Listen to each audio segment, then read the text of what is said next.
Hi guys, this will be another commentary video. I'm going to be up against a Amethyst and Ruby deck. So it's going to be using Aladdin and Elsa. So that's going to be my matchup. However, I don't know that I'm playing against it, so I mulligan accordingly. Where I want to mulligan for Fire the Cannon, which I do, and I also keep the Beast in just in case they play an item that's very important for them, such as Beast Mirror, Magic Mirror, and all the other mirrors, such as Ursula's Secret Necklace. So I keep the beast here. I place the Tinkerbell into the Inkwell because it's too early in the game to play her, so I just play her in the Inkwell. I place the other Tinkerbell, so Tinkerbell is going to be my ink fodder. He's going to play Pasquale and go into 3 because he is going first. He plays the Elsa down, so I know exactly he's going to be what color he's going to be on. He's going to be on the purple. I place the Dr. Fassler into the Inkwell, and then I play the Maleficent onto the board here to draw a card.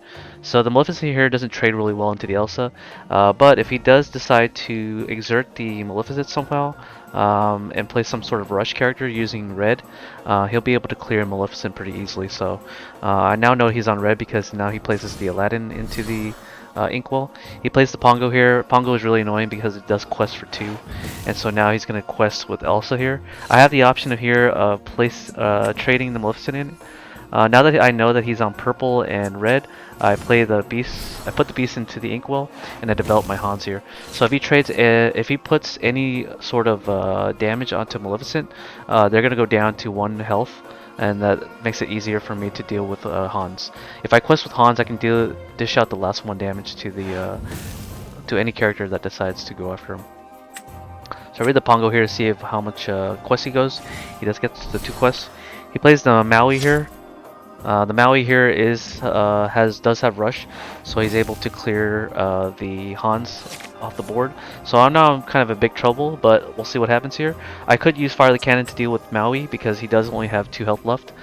So I could play Fire the Cannon here on Maui, and then I can play the Captain Hook here to get the Fire the Cannons back off. This way I can put pressure back by increasing my board, my tempo. I instead go for I guess I go for the smash play where I take out the Pongo, so this way he can't quest for 2. So yeah, I'm pretty much back in the simplified game state where there's an Elsa and a Maleficent back. This was the same turn this is the same board as it was in turn 3 of the game. So now he's going to go into the Anna play where Anna's going to be able to lock down the Maleficent so he can Elsa for 1. Instead of questing for 1, he's going to use the friends on the other side by using the song mechanic, by exerting the Elsa to draw 2. Thankfully I draw into a Tinkerbell here, so unfortunately I won't be able to play Tinkerbell because I don't have anything to place into my Inkwell to play her down for 6. So I'm going to recycle the Fire the Cannon here to deal with the Maleficent, and this is good enough for me because the Maleficent there can quest for 2. So now the Captain Hook can check the Elsa if she does quest with Elsa. The Anna will be able to be taken out if he exerts the Anna for 2 quests, for 2 lures. As long as I'm able to draw 1 thing I can Inkwell, and then I can just play the Tinkerbell to deal 1 damage to everybody, and place the Captain Hook into the Anna. So he plays the Maleficent here, which is a really good draw for him, increasing the board presence. And he draws a card here. He uses the song mechanic where he exerts the Anna to draw 2. No, he actually just pays the 3. So he draws 3 here and he quests with Anna. So all I need now is a card that I can ink. Unfortunately, I don't draw it, so I'm gonna have to play Get Your Sword, I think it's called. Grab Your Sword, to do 2 damage to everybody else, and this makes it so I can trade favorably. Either way, it's still good. So I simplified the game by going after all his characters. So I'm the only one with characters on the board. Now he's on 4 cards to my 5, so he's going to have to deal with my Captain Hook somehow. He plays a Maleficent here, and if he does play more 1 health units, I can just Tinkerbell. Unfortunately, I can't draw another I can't draw another card to ink to save my life, but that's fine. I still have the board here, so it's not too much of a big deal. So I passed here after a quest with Captain Hook here. I'm still up on card advantage. And I have the board as well. He plays the Aladdin here, and Aladdin does not have Rush. I finally draw into something I can quest, so now I can play my Tinkerbell for one damage to the Aladdin. If I do that, Aladdin will go down to 4, and that's good for me, so that I can just quest with Captain Hook here. And if he does trade with Aladdin, then he can just gain 2 lore, and I will lose 2 lore. So I just decide not to quest with the Captain Hook here. Next turn, I will be able to deal with Aladdin anyways with the Fire of the Cannon, so I just choose to pass here without attacking. Okay, draws return here. He does have 7 ink, so he can use to his disposal. It looks like he's more on a late game strategy as opposed to a mid-range strategy. Aladdin typically thrives in the mid game because he's able to clear boards and gain stuff. He uses Elsa here to exert 2 of my characters. Most likely going to be the Tinkerbell and the Captain Hook. That's 5 full health. And so if he uses the Aladdin here to attack over my Captain Hook, thereby banishing it, he could technically make me lose 2 lures, and that's what I would have done. But he went for the play where he quests, so it might have been a misclick on his part. So on my turn, I decide to trade the Captain Hook that's already damaged, so that I can take out the Aladdin. The Elsa here could go for 3 lures, but if she does that, I do have a way to clear her using Fire the Cannon, Plasma Blaster, and Captain Hook for a total of 3 damage. So that's what I really like about Plasma Blaster, is that I don't have to waste my second Fire the Cannon. Elsa's going to go in here for 3 lures, and he can develop a really strong character, and he does. He plays the Aladdin. I draw into Dr. Fassler, but unfortunately the Dr. Fassler can't play because I don't have another card to ink here. So I do have the option here to lower the health of Elsa and then attack with Tinkerbell to do 2 damage to the Aladdin, which I do. So I trade I put 4 damage on Tinkerbell and place 2 damage on Aladdin. This way I can use the blaster and the Fire of the Cannons to deal with the Aladdin. Now I have the board again, and I can just quest for 1. And I'm just waiting for the last ink so that I can play the Dr. Fassler. Mind you, I am playing against red, so if I do develop the Dr. Fassler, I do fall victim of Be Prepared, which is the dark hole equivalent, or the Wrath of God equivalent in this game, where I lose my entire board to 1 spell. So I keep that in mind. I make sure that if he does decide to do that, he's going to be losing more than gaining. Looks like I draw into a Simba here, so I definitely put Simba into the Inkwell here. And then I decide to use the Plasma Blaster to deal with the Elsa, so that I don't have to deal with her trading favorably into my guys, and I can quest for 2 safely. So the battle is back. The tempo has to be back on him to play anything with the rush, to be able to attack into the Tinkerbell. Otherwise, the Tinkerbell is going to be giving me 2 lures every turn. So, as I predicted, he draws into Be Prepared, so now the board is now neutralized. I decided to play Dr. Fassler onto an open board, so good thing I didn't play him last turn, even though I couldn't. He wastes a Dragonfire here to deal with the Dr. Fassler, and then he plays the LeFou. I have Tinkerbell here. I have the option of playing her, and I think I used the Plasma Blaster. Yeah, I can use both the Plasma Blaster and Tinkerbell to do 1 damage. So I can deal with the LeFou.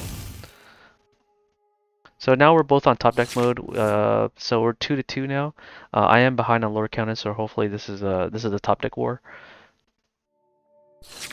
He passes here. I decide to quest with Tinkerbell, and then decide to develop the Queen here. Since he didn't remove the Tinkerbell, it kind of tells me he doesn't have the Dragonfire, but he does have the Be Prepared that he was holding on to. I top deck into a Friends of the other side to draw 2, and this way I can play both the Queen and the Wardrobe. I decided not to inkwell the Wardrobe because I want to have more board presence. He saves the Dragonfire after all, so he does use it on my Queen. And now he plays his Maleficent for no reason because it's going to fall victim to the Plasma Blaster. And then I'm just going to develop the Wardrobe here. I'm pretty sure I play the Dr. Fastler here, and I do. So if he does have another Be Prepared, he's gonna have to simplify the game again. I'm only representing 2 lore questers, so that's not gonna be enough. So I force him to use the Be Prepared again, so we're back on top deck. I develop Captain Hook here. Luckily my deck is really good in the late game, so it's all about whether I draw it or not. And I draw into a Maleficent here, so I draw a card here. And I draw into a Wardrobe, I develop, and then I use a Plasma Blaster. I'm going to keep the Captain Hook inactive just because in case he does attack with Aladdin, or quest for Aladdin, I can put 3 damage onto the Aladdin using my Captain Hook. And that'll take him down to 4, or take him down to 1 health, and my Plasma Blaster can finish him off. If he doesn't quest with the Aladdin, I can just simply use the Plasma Blaster to clear the past wall. I draw into the Friends on the other side, so I'm going to be using that without singing in it. Because if I sing with it, then I pretty much leave my guy vulnerable. So I decided to do that, I guess. I had the option of using Plasma Blaster to clear the past wall and then developing the Queen. So now he has to draw his 4th Be Prepared to come back in the game. Or another Dragonfire. And he does draw it. So this is kind of getting annoying because I don't know if this is a simulator, but the simulator has been giving him a really decent hand. He's used 3 Be Prepared and 3 Dragonfires. Okay, he clears the Wardrobe, which was a mistake on my part to leave her in Exert, but it's fine. I can still roll back. I draw into the Captain Hook here to draw the Fire the Cannons, and now with the clear board, I use both of my characters to quest for lore. Okay, so I now have the ability to quest for 3 more lures, putting me to 12 next turn. And then if I can draw into a really good character, I can place the Mulan here for 4, and he plays the Elsa. Luckily for me, I top deck into a Dr. Fastler, so this is going to be really good for me. Because if I do decide to quest with the 3 units on board, my Dr. Fastler can definitely recover all the units that I lost if they decide to go for it. Looks like I decided to go for the Grab Your Sword, and so that I can at least clear the Elsa. Maybe I was afraid of the last Be Prepared, so I decided to do this line of play first. I leave the Captain Hook inactive because if he does attack the Maleficent with Mulan, my Plasma Blaster can just deal with it. He plays another Mulan here, which is kind of annoying, but it's fine. If he does decide to trade here, it gives less value to my Dr. Fastler. So he does decide to go for that play. And I'm really loving the Plasma Blaster here because it's just doing so much work on its own. And then I use it to clear the Mulan, and I develop my 2nd Plasma Blaster. What I love about Plasma Blaster, it's really resilient to red because all the red spells don't do anything to items. The red action cards don't do anything to items. They don't have access to beasts because of the color choices they've made. So he decides to clear the Captain Hook in Exert mode, and so that leaves it so that my Plasma Blaster can pretty much deal with it. And he places it in active thinking it's safe, but it's not. I developed the Han most likely here and used the Plasma Blaster to deal with Mulan. And then I use Fire the Cannons to deal with LeFou.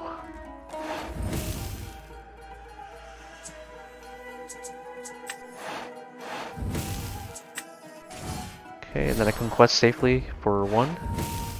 And now we're even on lore, and I have the board now. And as I stated before, this deck is really good in the late game. He plays the Pongo here with his evasiveness, hoping to win out. Fortunately for him, I do have ways to clear him with both Hans and my Plasma. And then I quest for 2. And I can safely quest again with the Captain Hook.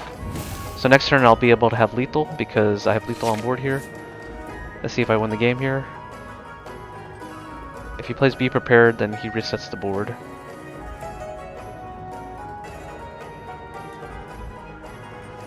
Okay, he uses the Dragonfire here so to buy him another turn. So that's all 4 Dragonfires that was used in this game. It's pretty unreal considering that there's 60 cards in the deck. Okay, so with only 2 lures left to win, I decide to play the Dr. Fassler here. So this way he has to deal with my current board with the Dr. Fassler. And he only has 1 more Be Prepared left, so if he does play it, he'll have to, yeah. Elsa's a really good top deck here because I won't be able to win the game because Elsa locks him down. But he does have to deal with it. He does have to deal with the lures left. I decided to use my Elsa to lock down his Elsa. And then now he only has 1 lure left before he loses.